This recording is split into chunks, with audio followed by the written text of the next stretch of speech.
Hello, my name is McKenna Kewen, and my topic for the capstone project was Dorothea Dix and the prison and asylum reform movement. The main idea of this topic was that in the 19th century, many reform movements started to come about, including the prison and asylum reform. Dorothea Dix was a very well-known activist from this time period, and she was a huge advocate for mental health and played an instrumental role in the expansion of multiple treatment facilities specifically made for those who struggled with being mentally ill.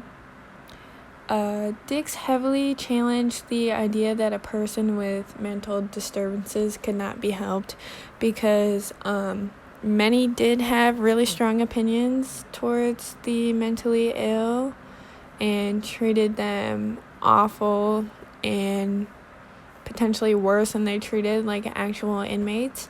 But for this project, I tried to include as much of her background or early life that I could find to try and see if she had a connection with mental illness, along with trying to figure out what made her so interested in the topic.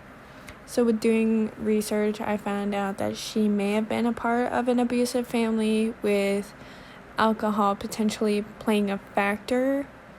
So for being such an important person of this time period, I was surprised that there was not much known about her early life, other than the fact that she moved out of her parents' house when she was 12 to go live with her wealthy grandmother in Massachusetts. And then she began teaching at the age of 14 in the secondary school she had set up in her house. So in her adult life, Dix went on to publish multiple forms of writing, such as poems and books, revolving around the topic of women and women teachers, because it wasn't very common, because women at that time were still not allowed to do much. And towards the end of her teaching career, she started feeling sick and fatigued with like a cough.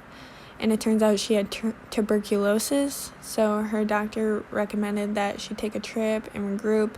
So she decided to go to England, and that's where she met multiple prison reformers, including Elizabeth Fry.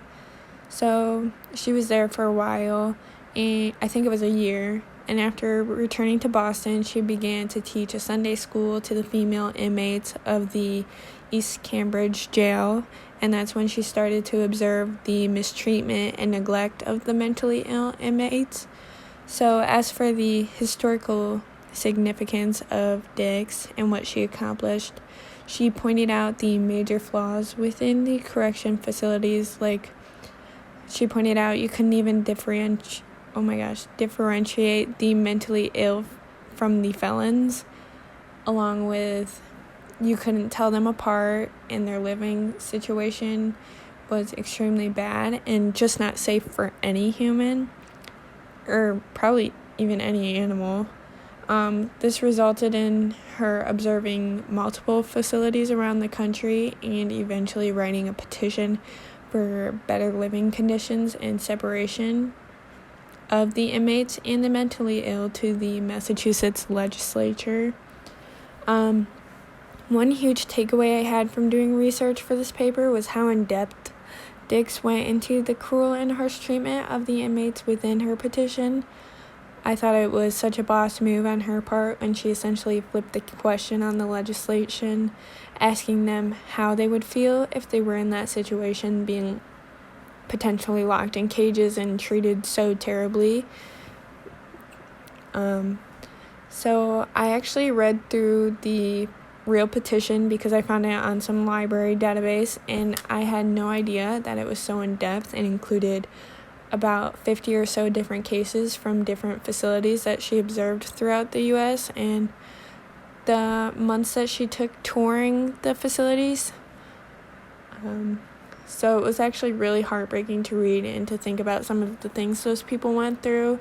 So in her petition, she included like an in-depth, I'd say a paragraph or so about each place she went to, and it was just crazy and really heartbreaking. With saying that, she she achieved a lot in her lifetime, and played a huge role in changing the prison system and the asylums nowadays, because maybe if she didn't point everything out, it would still be the same way today.